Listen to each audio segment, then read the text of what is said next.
how you deal with security patching for Linux will depend on the distribution that you use.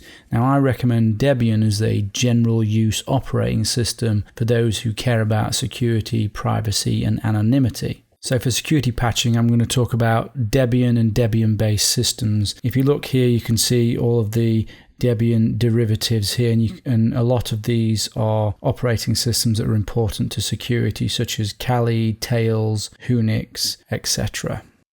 The Debian project do an excellent job of providing security updates for Debian, as security is a priority for the project and for the operating system. If you want to find the details of the security issues related to the patches, then have a look at the security updates page that Debian provides, which is here. And if we wander down to the bottom, we can see all of the updates. We can click on any of the updates and find out more information about that particular update.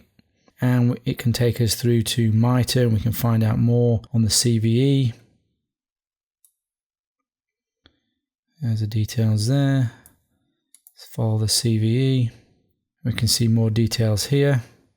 And then we can follow the various sources for more information on it here as well, and potentially find even exploit code for it. So as they say, they handle all security problems brought to their attention and ensure that they are corrected within a reasonable time frame. They also say that many advisors are coordinated with other free software vendors and are published the same day a vulnerability is made public, and they also have an internal security audit team that reviews the archive looking for new or unfixed security bugs. They also believe in public disclosure and not security through obscurity in order to find security vulnerabilities, which is great. It's all good, which is the reason why I recommend Debian as the main go-to operating system for general use when it comes to security, privacy, and anonymity. So, how do we update Debian? In Debian, dpkg is the main package manager. It's used to install, remove, and provide information about .deb packages. This will be considered the lowest level tool that other tools rely on to install packages.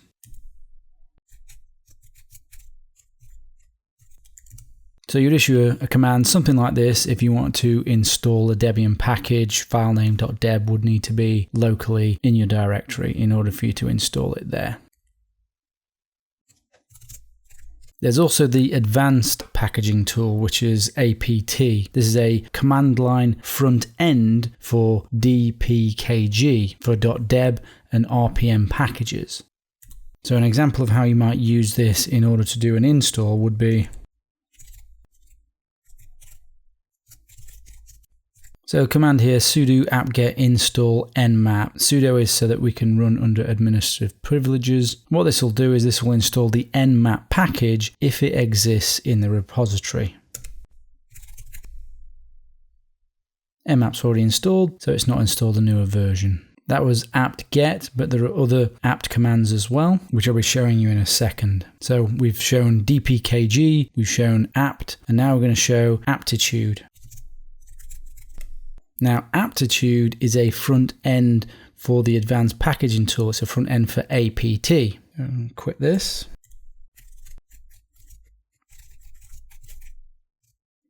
So very similar to apt-get, this will install the Zenmap package if it's available within the repositories. We're going to talk about what repositories are in a second.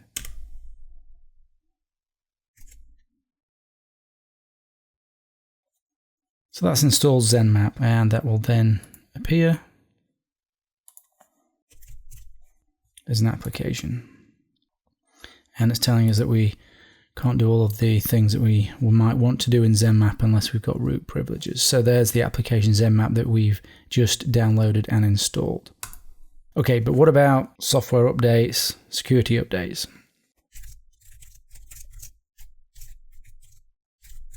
To upgrade the operating system and the applications, the commands that you will most often use are these, and it's apt-get update and it's apt-get dist upgrade.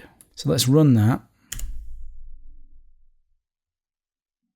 So the first thing it does is run the apt-get update, and then it runs the dist upgrade. In this case, there's nothing for it to upgrade. If there was, it would simply download them and install them.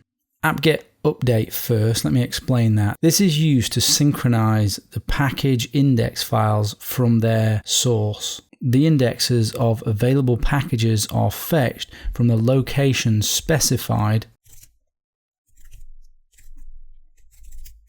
in this file here. So these are the sources, here and here, here and here, here and here.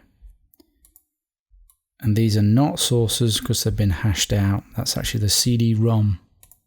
So if you had the CD-ROM, it could actually get the files from there as well. So apt-get update tells apt-get if there have been any package changes. An update must be performed first so that apt-get knows that new versions of packages are available before you run the apt-get dist upgrade. Dist stands for distribution.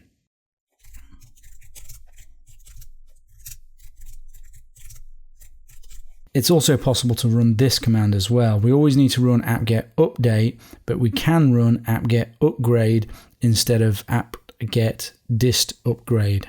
So let's go through the difference between upgrade and dist upgrade. Upgrade is used to actually install the newest versions of all packages currently installed on the system from the sources enumerated in here.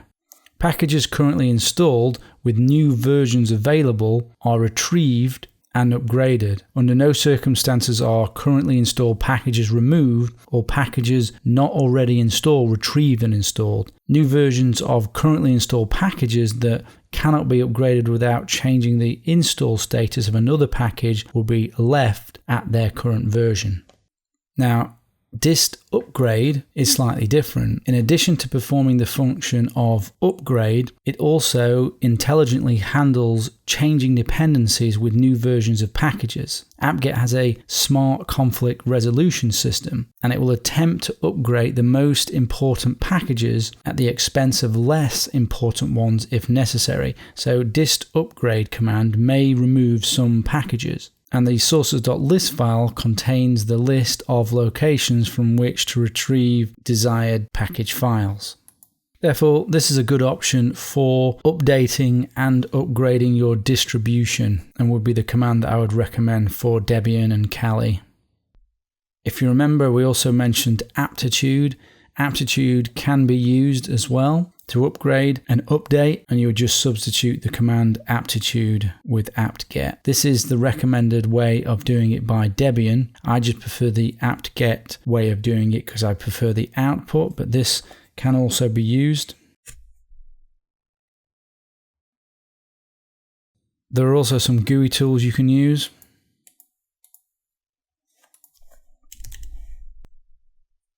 Synaptic, which will need to be run as an administrator or at root.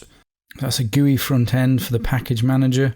You can see here, for example, the repositories that we mentioned before.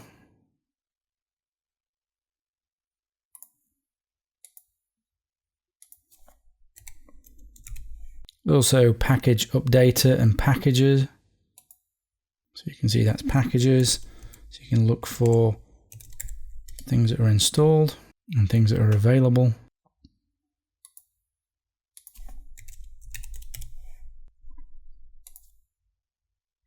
And package updater will, as the name suggests, look for updates and enable you to install them.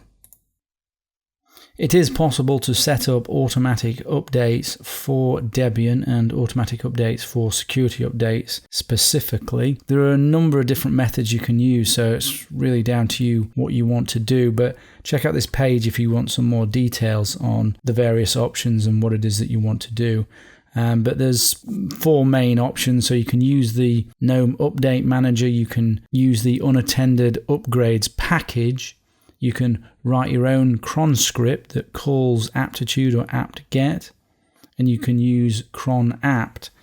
And you can see here, this details the various methods. This is the method I tend to use. And I can show you simply how I do that. First thing is we need to install unattended upgrades.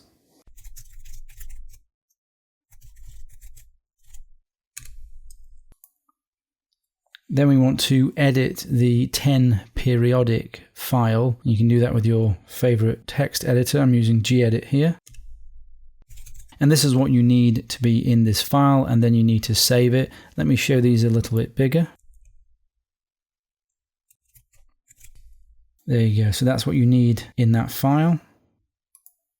You also need to edit this file here, 50 unattended upgrades. If I remove these here, this will automatically update the security updates. You can change some of these to update some of the other options, but for here I'm just showing you the security updates. You can make your own decision on the other updates. And if you save that, you should be good to go for automatic updates.